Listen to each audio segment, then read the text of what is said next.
game. Blouses. Gallon chuck. Disaster. Spaghetti. Disaster. Well, I mean, I'm no doctor. We now join America's most popular show, already in progress. Everybody loves Mitch and Sean. You guys are the greatest duo. Yeah.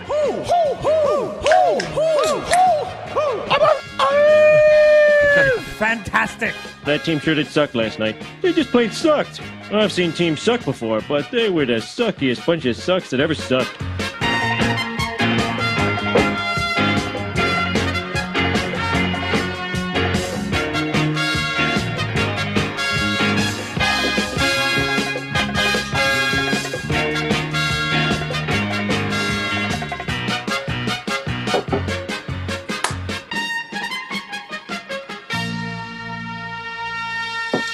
All right, Sean, welcome to another edition of the Post Game Pints Podcast. My name's Mitch Gallo. That's Sean Campbell. We got a lot to get to coming up on the show. We'll talk about who will lead the Habs in points, who's going to lead the NHL in points, and also Pacioretty on the move. But first, we talk beer. I love talking beer first. It's one of my favorite things to do is to talk beer right here on the Post Game Pints Podcast. Brought to you by Labrosse Brewery, labrosse.com. Check it out, 133 Labrosse in Pointe Claire. And Mitch, I know that you're excited for the Angry Gallo Ale. I'm excited for the Campbell Play-by-Play IPA. And what are you drinking tonight? I am drinking a little Gold Digger. Yes, the Gold Digger. Did you know a couple Gold Diggers in your life? Fortunately, no, because I don't have any money.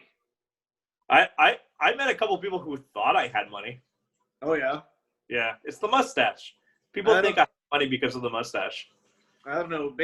Based on how you live, I don't know what would have given them that impression. All right, Mitch, you want to start with the Montreal Canadiens a little bit? Sure, let's do it. All right. Who will lead the Montreal Canadiens in scoring?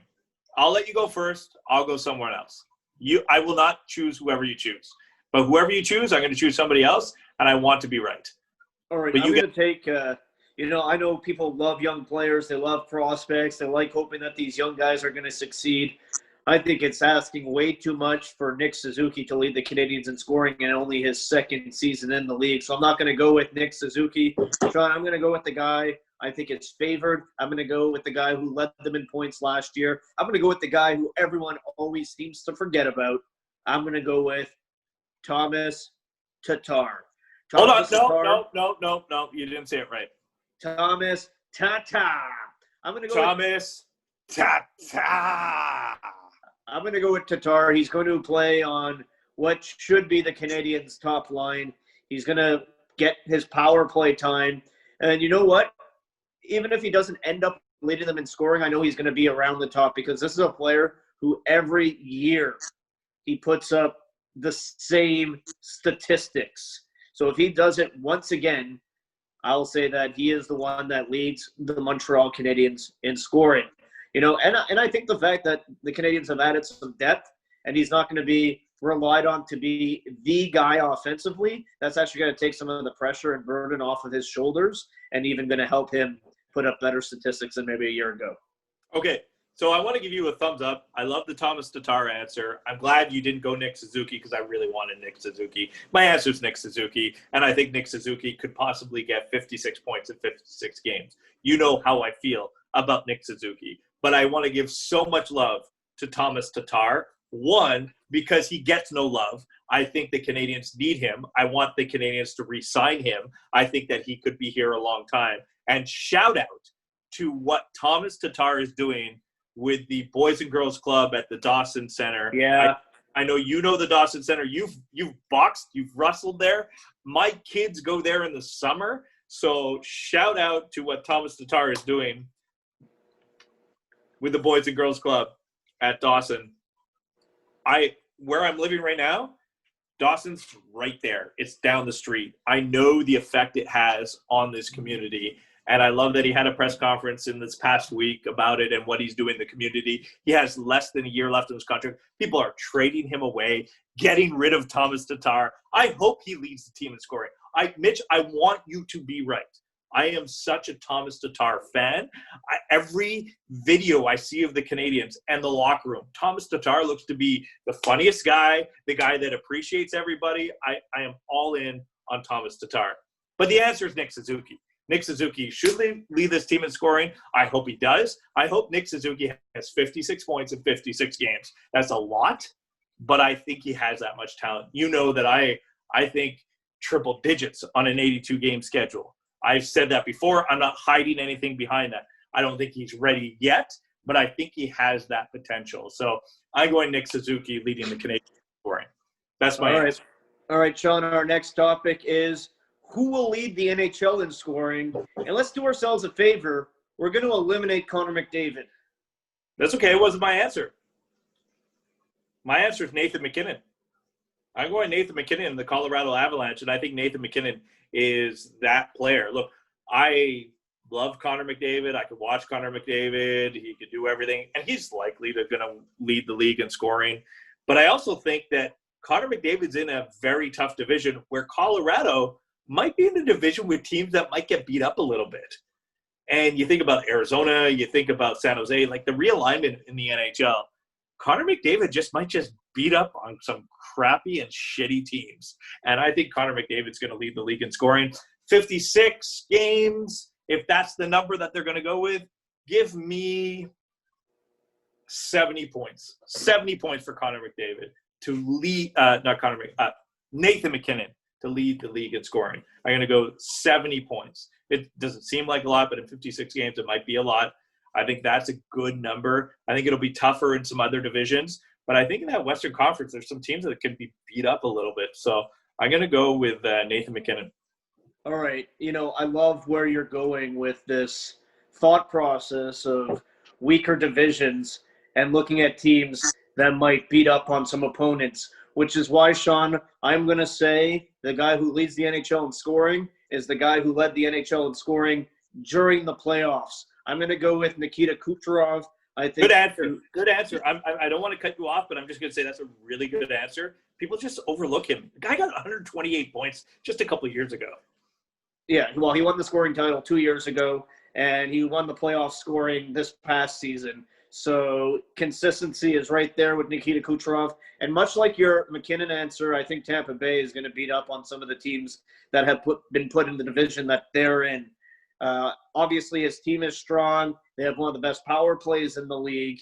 They whip the puck around. Even if they lose a couple players off their roster, I think they are easily the winners of that division.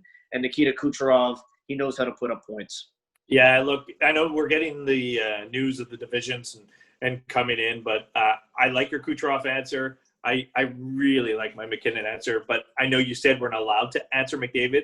Even if McDavid, I was going to answer MacKinnon. I'm just saying. If you had McDavid, would you answer McDavid or would you answer Kucherov? I'd answer McDavid. Okay. So we should do a McKinnon-McDavid bet. I'm good with that. Okay, why don't we find a longer-term bet than that? We'll have time to find that, but we do need to find a bet before next episode for who's chugging beer in the intro. All right. We'll have to find a football game this weekend. I guess so. All right. How about Monday Night Football? Whoever's playing Monday Night Football. We'll figure out Monday Night Football. Episode 11 gets released on Monday. We'll do Monday Night Football. Whoever wins Monday Night Football, I'll let you choose first. I'll take I want to say Monday Night Football is Baltimore-Cleveland. I love that we don't even know who's on Monday Night Football. I'm pretty sure. I don't have the schedule in front of me, but I'm pretty sure it's Baltimore-Cleveland. And if that's the case, Sean, I'll take Cleveland. All right, I'll let you know exactly who it is. It is? You're taking Cleveland? Damn, I want Cleveland. I'll take the Ravens. That's fine. But one beer. I'm not giving you 2-1 odds. Okay, that's fine. Okay? I'll take the Ravens. You get Browns. You know how I feel about the Browns. In our fantasy football, which I finished first, you finished second, I took both Cleveland Browns running backs. I use both Chubb and Hunt every week, and I won the football. It's a good way of not getting frustrated, that's for sure. Yeah, because when Chubb was out, I just used Hunt. It was fine. Yeah. All right. Max Pacioretty, Mitch, is going to be on the trade deadline. Like, is Pacioretty going anywhere? What's happening with Vegas? Well, they're going to have to make some moves to get cap compliant. I think they probably would like to move Marc-Andre Fleury, but probably harder to find takers there. So it comes down to trying to move Pacioretty or Jonathan Marchessault, or I guess Alec Martinez. But again, with Martinez, I think he's a guy too that it's going to be harder to find a taker for.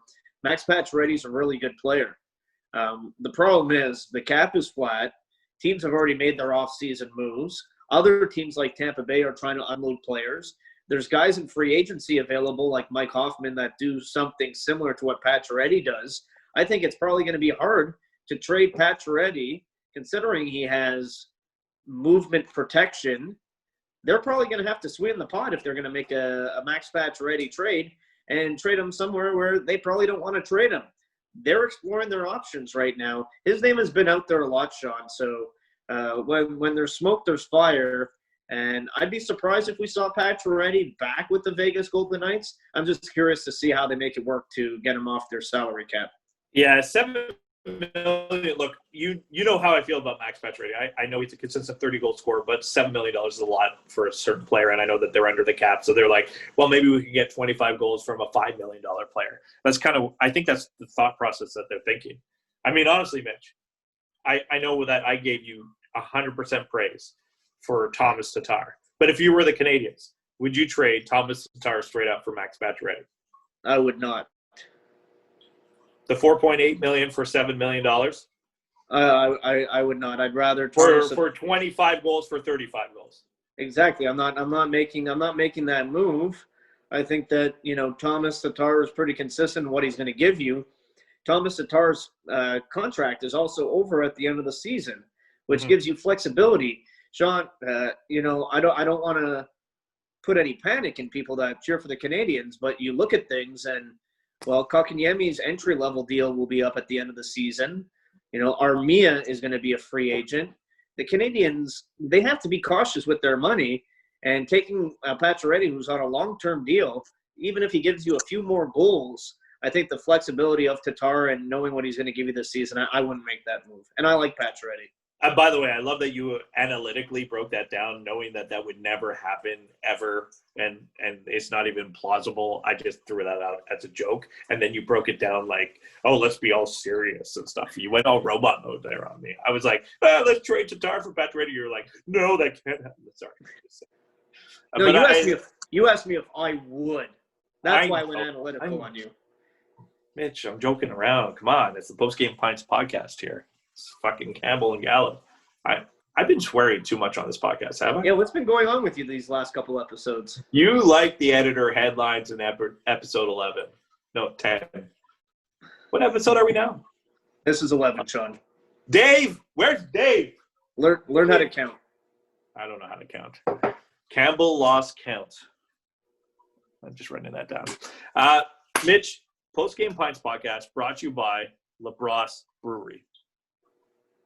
And I want to give a big shout out to Labrosse Brewery at labrosse.com. 133 Labrosse in Point Claire. Check them out. Title sponsor. They are taking the time to make a Campbell play-by-play IPA and an Angry Gallo Ale. And it's going to be coming to Labrosse Brewery very soon, December 23rd. By the way, buy more Campbell play-by-play. Then you buy some more Angry Gallo. I want you to do that. But Mitch, you and I have been talking about this beer the whole time, but you and I are not the ones that made the beer. Look, we went in, mixed a couple hops and malts and stirred a couple things and boiled some water, but we aren't the ones that actually make the beer, Mitch. We're not the ones. You didn't boil the water either. No, I didn't boil the water. I saw it boil. I know I did that, but we have to bring in the actual biochemist. I actually don't even know his last name. I just know he's the biochemist. He's the man that runs the place down there. I know that we had the girl that runs the face in the place with Catherine, but it's Dan from Labrosse. Dan, I don't even know your last name. I just know that you run the show. How you doing, Dan? Welcome to the Post Game Pints Podcast. I'm good. Thanks for having me. Hey, man. Look, I do think I have an unfair advantage in this whole thing because you're helping make the Campbell play-by-play IPA and the Angry Gallo Ale. But you've known Gallo a while. Gallo used to coach you in hockey. Yeah, I'm trying to remember. I think it was Pee Wee or Bantam Gallo coached me. Up until then, I was a sure shot to hit the NHL, but 1 year under him. You ruined it, Gallo. You ruined it. Hey, Campbell, I'm going to take credit. I'm going to say I even taught him to chirp. Okay, that's good. As long as you taught him to chirp. Strong. That's right. Speaking of chirp games, Dan, I got to know, who worked harder on their beer? Now, I'll say this. Gallo showed up. He looked sharp. He had nice shoes, nice shirt, but he wasn't ready to work. He had Dave behind the scenes doing most of the heavy lifting for him. You say that Dave did all the work for the Angry Gallo Ale? Not all, but behind the scenes, he was doing all the lifting. Okay, because I showed up before you, and then I know I left, but I came back and then worked again. Yeah, you were there all day. I think if the beer comes out good, you can take at least 51% of the credit. Okay, if it comes out bad, then it's on me too. All right, so Dan, we have you on here because this is such a great promotion by Labrosse. And look, Gallo and I, we could talk about our beer and whatever you want, but why don't you tell us a little bit about the beers that we're making? Tell us about, I'm going to ask you, because I'm a good sport, what is the Angry Gallo Ale? What did you do? How did you put this together? You're the biochemist, Dan, at Labrosse Brewery. Tell us a little bit about the Angry Gallo Ale. So Gallo told us his favorite beer was Newcastle, and then he tried our English Bitterman, which I said was a similar beer and really enjoyed it. So we're doing something along those styles with his beer. It's going to be a brown ale with some coffee in it. So really it's a malt-forward beer, not too sweet, not too bitter, with a nice little coffee flavor at the end. I'm salivating just thinking about how it's going to turn out because what you just described sounds amazing. What about the Campbell play-by-play IPA? I know IPAs tend to be a little bit stronger, but Campbell keeps telling me not to worry about that. Yeah, so Campbell's a big fan of our Nor'easter, so we tried to make an IPA for him that wasn't, similar flavors to the Nor'easter, but something that you can have play-by-play. You can sit down and drink it all game long. For those of you who don't know, the Nor'easter is 7.1%, so a couple of those will catch up with you. So we brought the alcohol down, but hopefully the same flavor for the play-by-play. I've had a couple of those tonight there, Dan, so just so you know. So Dan, when we had that conversation when we were talking about the Campbell play-by-play, what was the word that we used? Poundable, right? Yeah, poundable. We want to be able to. Them, the goal of both of them is to make them both very poundable, because neither one will be too sweet or too bitter. So, Dan, tell us now. We both were in the last week or so, week to 10 days.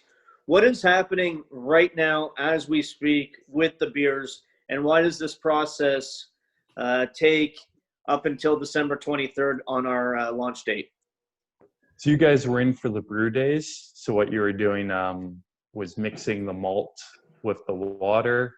That breaks down the starch in the malt and the sugar, which we boil to kill everything.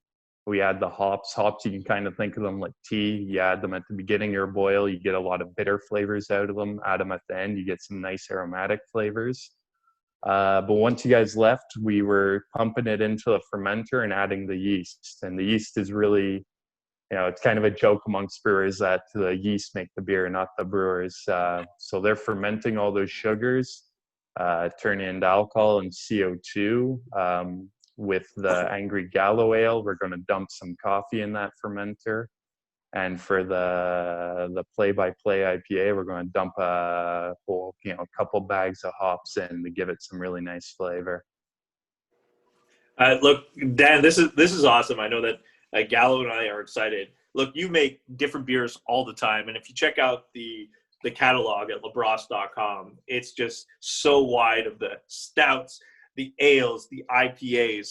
I know that you're on this podcast right now, but how excited are you for these two beers that we just made? I'm excited for any new beer, but these two, again, like the Nor'easter, we've been making that beer for a while, so it's kind of nice to make an IPA along the same lines, but have a chance to change up a few things. And this is actually the first brown ale that Labrosse is doing. So I was nervous, excited about that one, Hopefully it turns out the way we want it to. All right, before we let you go, what is your favorite concoction? What's your favorite beer that you've created? So actually on Saturday, the 12th, we're going to be releasing another bar latte, this time with raspberries in it. I think I gave both you guys a quick taste of it. Yes. And I'm really excited for that one. Off the bright tank, it's tasting amazing. We're going to throw it in cans Friday, release it Saturday, and I'm sure it's going to be great. Dan, I really appreciate you doing the actual legwork on our beer. I know for social media, it looked like I did all the work, and for social media, it looked like Gallo did all the work. I did actually take a picture of you under the microscope looking at the yeast. Mitch did none of that. In my social media post, I had a picture of you actually working hard, but we know making the Campbell play-by-play and the Angry Gallo ale, that you were the one that actually did all the hard work. So one, I think for both of us, we want to thank you. And we're super excited for this, and we're glad you were able to join us here on the Post Game Pints podcast. It's been a lot of fun. Cheers, guys. Thanks, Dan. Oh, what do you got? What do you got there? I got a growler of Gold Digger going on. Oh, nice. I got the Gold Digger too. We're all drinking Gold Digger. Look at that. Wow. Cheers. Cheers, Dan. Guys. I know, awesome working with you, Dan. And I know that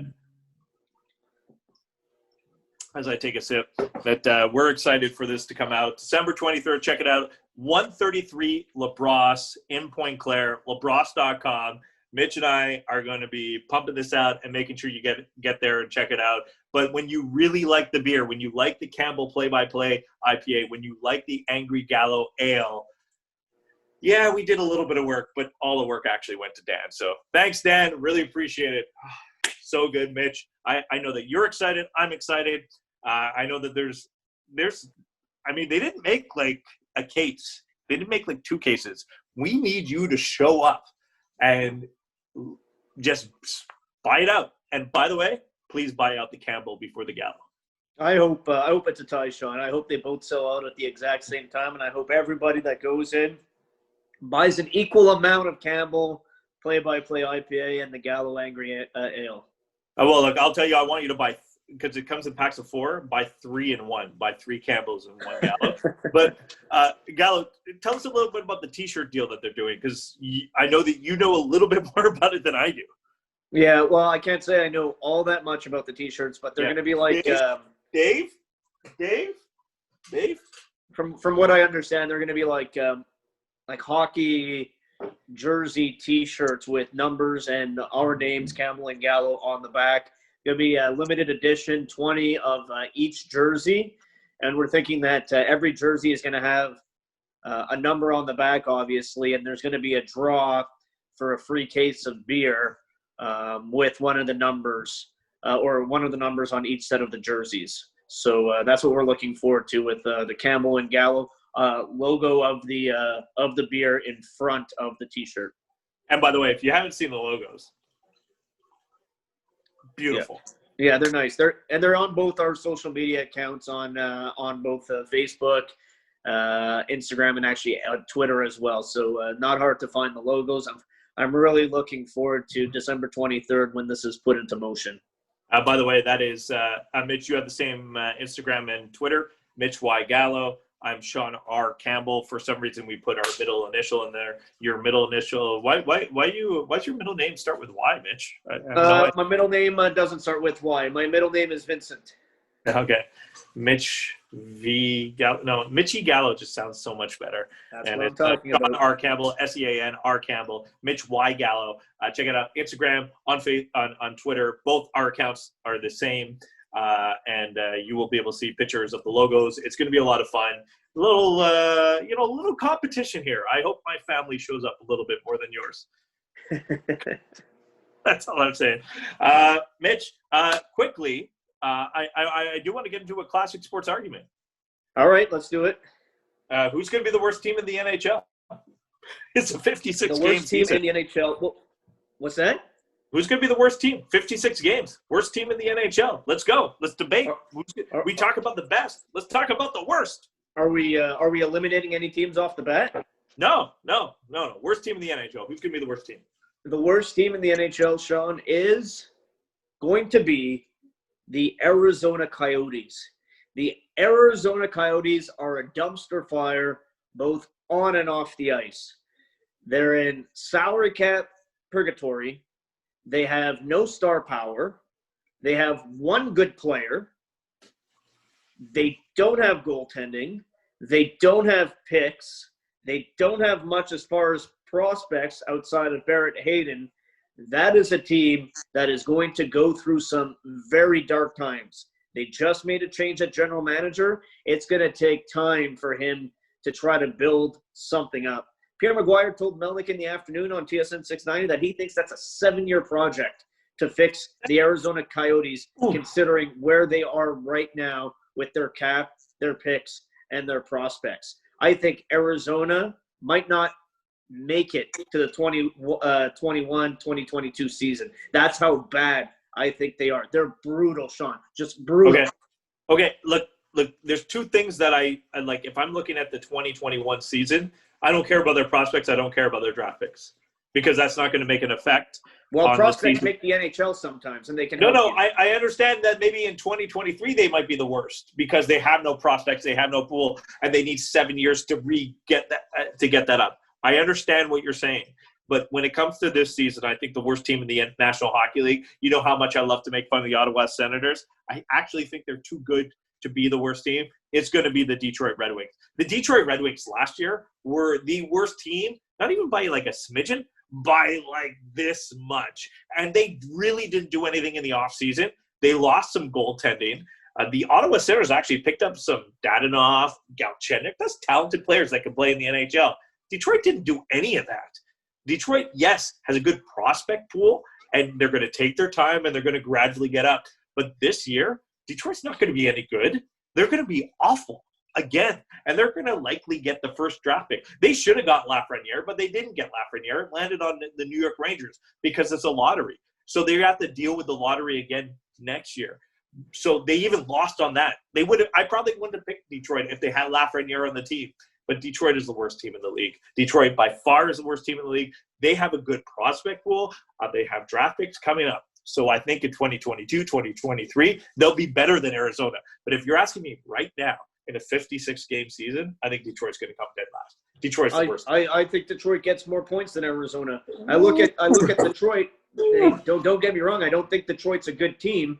But I look at the Red Wings, and I don't think Arizona has a Dylan Larkin. I don't think Arizona has an Anthony Mantha.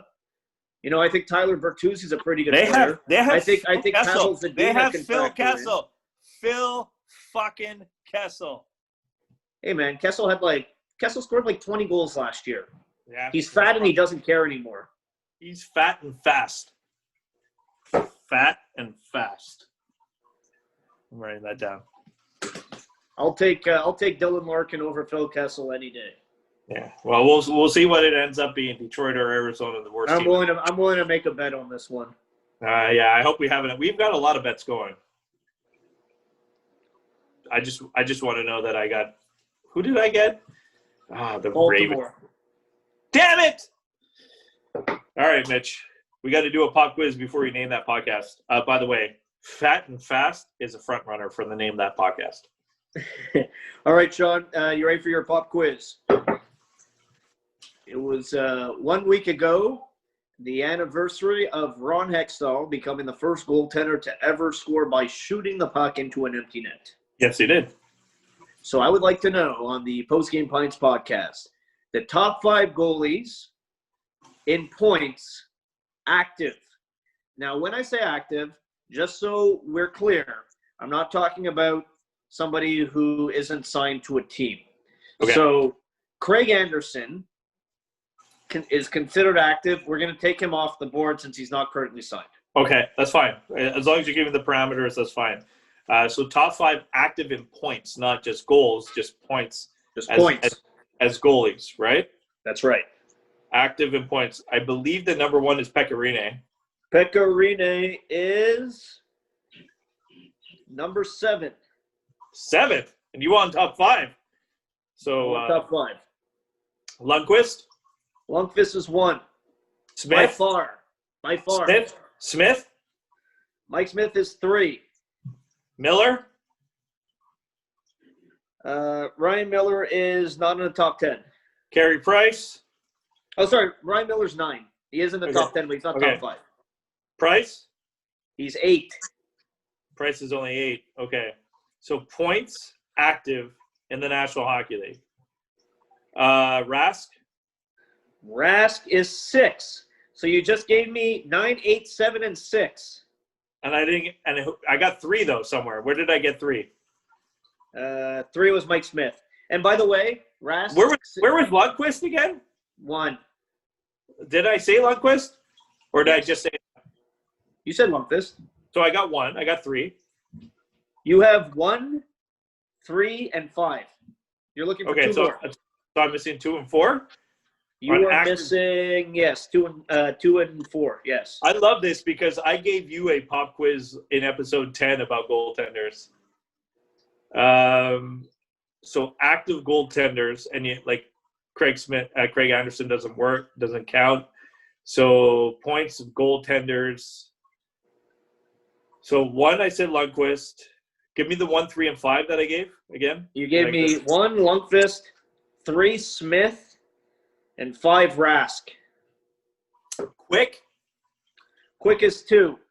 Okay. So now I just need 4. Yes. 4 would be, if I look around that, Fleury. Fleury is 4. Yeah, there you go. I got it. 5. That was easy. It was Sean. Sean? Yeah. You got it, but man, that was sloppy. It was very sloppy. Look, by the way, just so everybody knows that listens to the Post Game Pints podcast, Mondays are much sloppier than Fridays. If you want to do some math on that one. I wonder why. Let's name that podcast, Mitch. What was the fat thing you had? I said fat and fast, or you want to do sloppy Mondays? I'm good with sloppy Mondays. All right, Dave, you get to decide. Dave!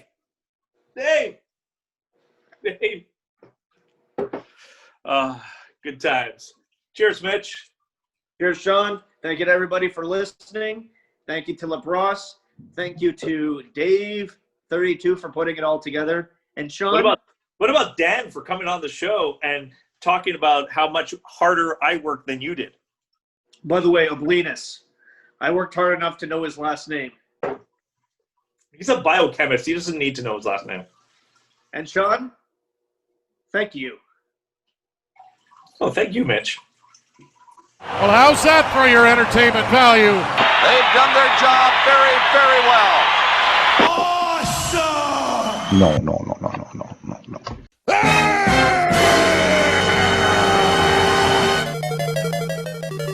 Come on.